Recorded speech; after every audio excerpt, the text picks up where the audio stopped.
हाय।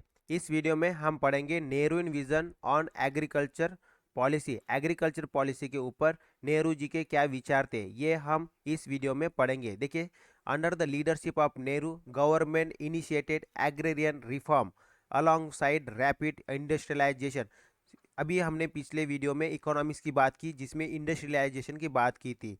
Okay, तो नेहरू जी के विचार क्या थे कि इंडस्ट्री के साथ साथ हमें एग्रीकल्चर में भी रिफॉर्म लेके आना है।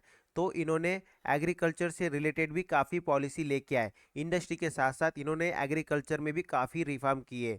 सो ही realise as has been observed that for industrialization to be variable it needed a supportive agrarian economy and a small scale industrial base. Okay, तो इन्होंने क्या कहा कि हमें इंडस्ट्री के साथ साथ हमें हमें एक एग्रेरियन इकोनॉमी भी बना के रखना है। ओके, हमें एग्रेरियन इकोनॉमी को भी सपोर्ट करना है, जिससे क्या हो जाएगा, जो स्मॉल स्केल इंडस्ट्री है ओके उसको बेस मिल जाएगी।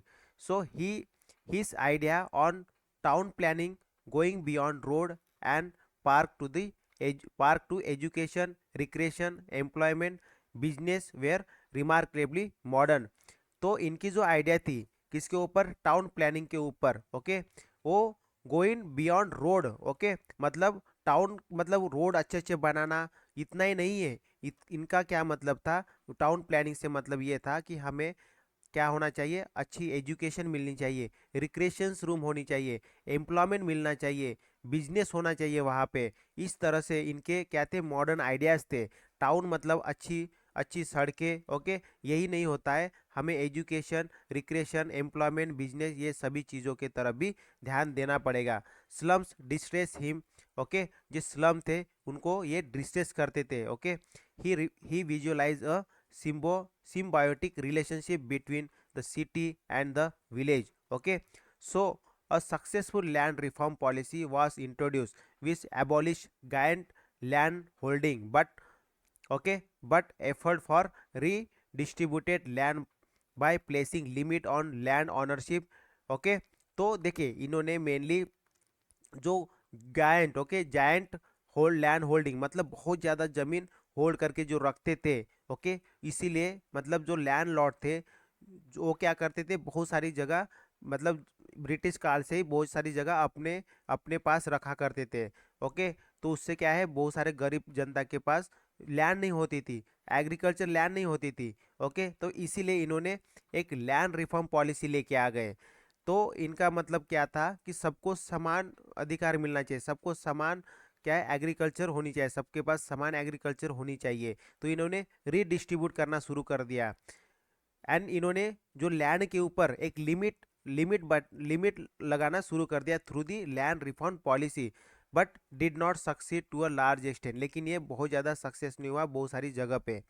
Again Again, under Nehru leadership, government attempted to introduce large-scale cooperative farming, but but its effort were frustrated by land-owning rural elite. Okay, who had considerably political support in opposing the effort of the Nehru। देखिए इन्होंने mainly क्या कहा, जब again पहले तो land के ऊपर ceiling लगाना शुरू कर दिया, रीडिस्ट्रीब्यूट करना शुरू कर दिया।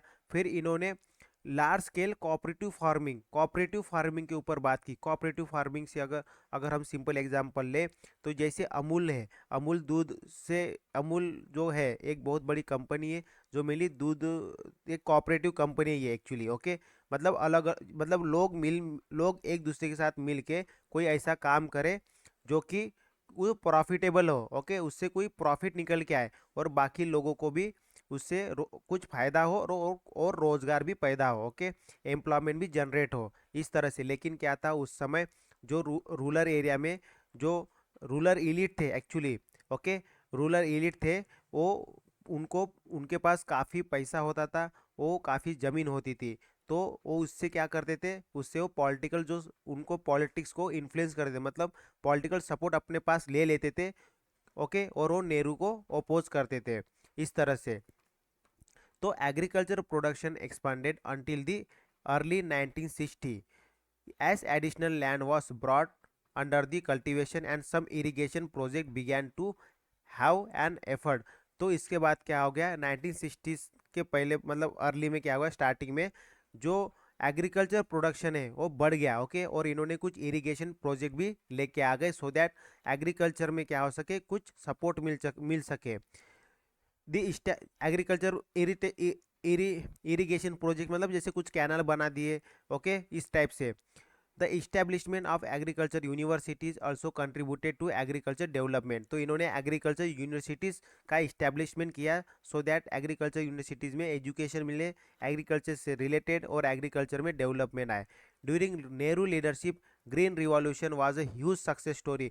तो नेहरू जी के समय में ग्रीन रिवॉल्यूशन हुआ था, जिसमें जिसमें काफ़ी ज़्यादा सक्सेस मिला। Okay, so revolution was seen as a effort to diversify and increase crop production. So green revolution से मतलब क्या होता है, मतलब ऐसी टेक्निक आ गई जिससे क्या हो गया, क्रॉप प्रोडक्शन बढ़ना शुरू हो गया। Okay, it transform northern India as a large production of high yielding variant of wheat. Okay, तो इन्होंने जो नॉर्दर्न एरिया है जैसे कि पंजाब हो गया, हरियाणा हो गया, यहाँ पे इन्होंने इतना ज़्यादा प्रोडक्शन कर दिया है इन स्टेट ने, क्योंकि वहाँ पे क्या गया, ग्रीन रिवॉल्यूशन बहुत अधिक मात्रा में आ गया। वहाँ पे हाई यील्डिंग वेरिएंट आ गई, मतलब वीट की। ओके, गेहूँ की। तो उससे क्या हो जाएगा, उससे क्या हो गया, बहुत ज़्यादा प्रोडक्शन हो गया। The green revolution however has its share of share of critics, with many environmentalist critics if for the use of excessive fertilizer।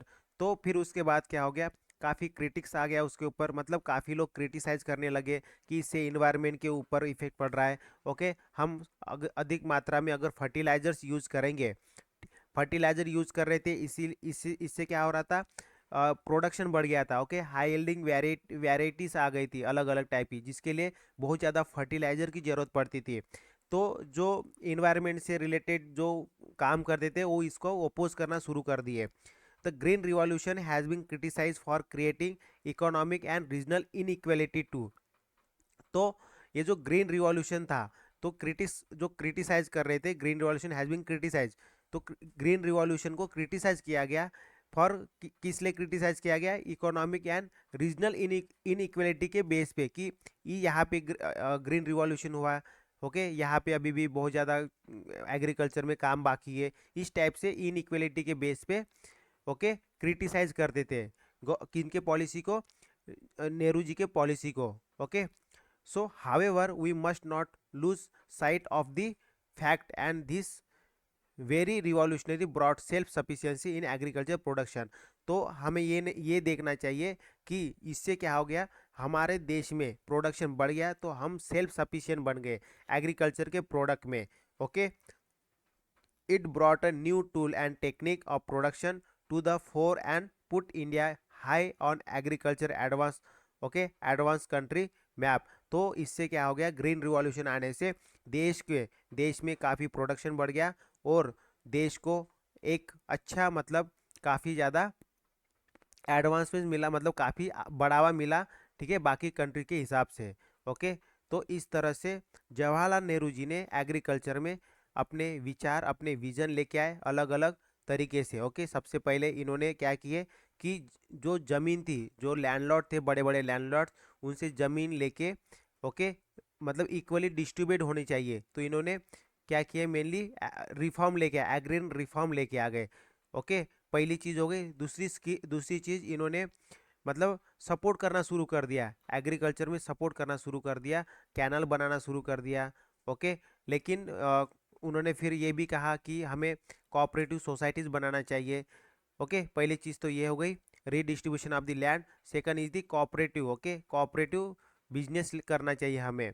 और उन्होंने जो मेनली ये कहा कि टाउन प्लानिंग से रिलेटेड इन्होंने कहा क्या कि हमें रोड बनाना ही नहीं, हमें ये सब चीज़ों को भी ध्यान में रखना चाहिए। Okay, in the development of the rural areas. उसके बाद इन्होंने काफ़ी काफ़ी सारी चीज़ें एग्रीकल्चर के बारे में बात की, लेकिन जो सबसे ज़रूरी थी, जो सबसे ज़रूरी है, that is the green revolution. इन्होंने मेनली ग्रीन रिवॉल्यूशन लेके आ गए, जिससे प्रोडक्शन काफ़ी बढ़ गया देश के अंदर। ओके, तो ये थे agrarian view. Okay, agrarian view of the Nehru. Okay, मतलब मतलब एग्रीकल्चर से रिलेटेड उनके नेहरू जी के व्यू थे।